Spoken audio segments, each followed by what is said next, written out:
I'm Anthony Arvin, and welcome to my studio. For today's video, I thought we would talk about drawing on the right side of the brain.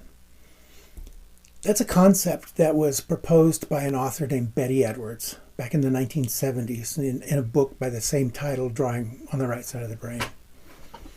And in her book, she proposed the notion that creative and inspired kind of tasks are based on the right side of the brain, whereas your more logical functions, those were all housed in the left side of the brain.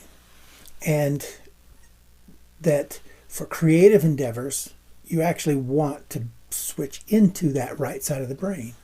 And for logical things, keeping track of lists and dates and times, those things all happen in the, well, we would consider the conscious mind, or the left side of the brain. Her proposition was that an artist needs to learn to switch back and forth between the right and the left side of brains, because where art really becomes inspired and amazing and creative, those all occur on the right side of the brain. And so anybody, dancers or musicians or writers, artists, anybody, even good chefs, anybody who's coming up with really creative and inspired new ideas, that they are, whether they realize it or not, actually working from the right side of the brain. Whereas people who struggle to find creativity are stuck in that conscious mind, the left side of the brain. And so her proposition was to teach you how to do things that would help you learn to make that switch.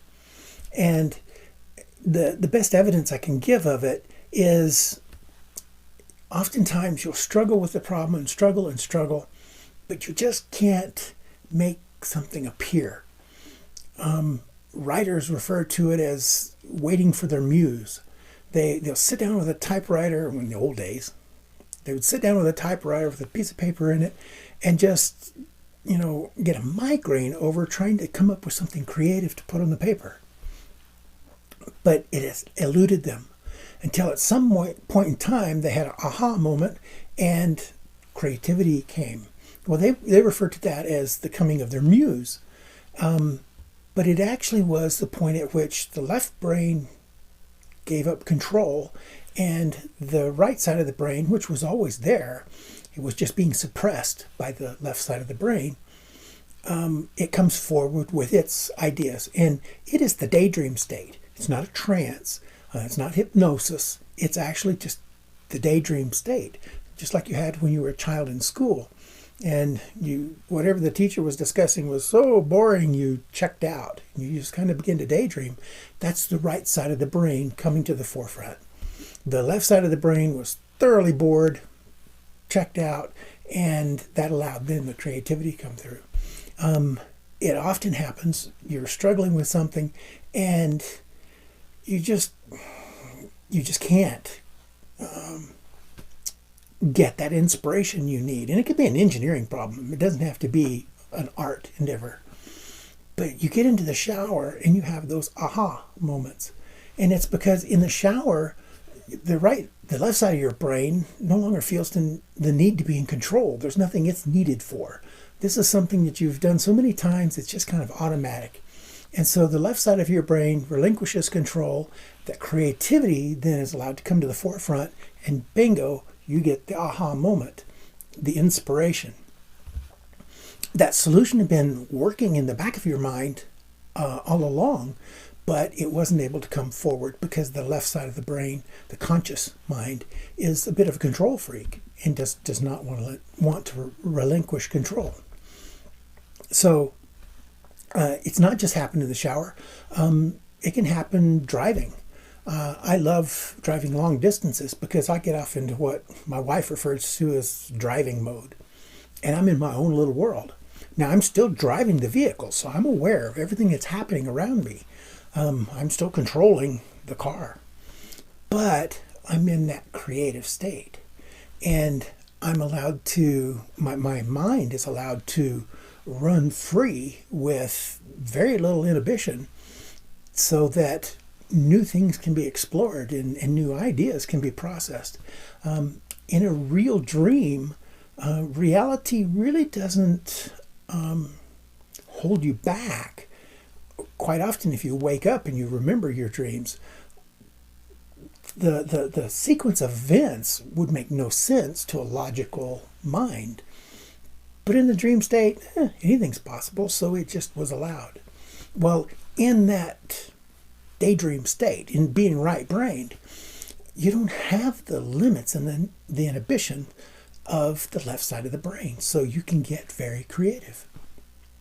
And if an artist can learn to switch back and forth between that beautiful dream state and the logical state, he or she can create just magnificent work.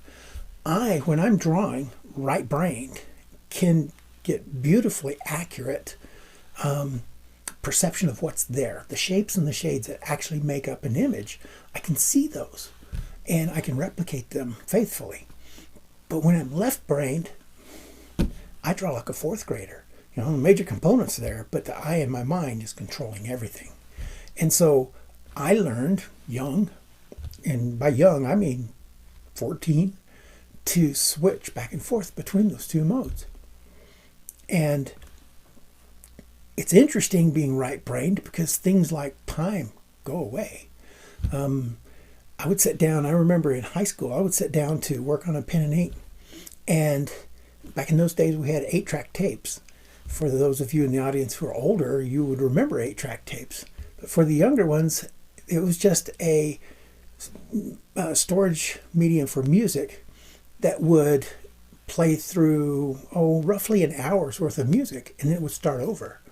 And so I'd be working on a pen and ink, and I would notice, that's the third time I've heard that song, meaning I've been working for 3 hours without stopping. I think I need to get up and change that, but I'll just work a little bit more. When I get to a good stopping place, then I'll change that. Next thing I know, I'm hearing that song again. So another hour's gone by. And next thing you know, I'm hearing that song again. And I realize, I really need to change that. That's getting old. Next thing I know, I'm hearing that song again. So each one of those times, between 45 minutes to an hour, had lapsed while the other songs, it went through the whole series of songs again. But I was so engrossed in what I was doing. Number one, I had no awareness of time. And number two, I didn't want to stop because I was in the groove. I was actually working in that inspired mode. And next thing I know, the sun's coming up and I hadn't even slept.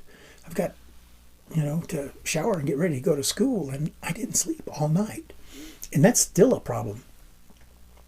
I see way more sunrises on my way to bed than I do on my way to work.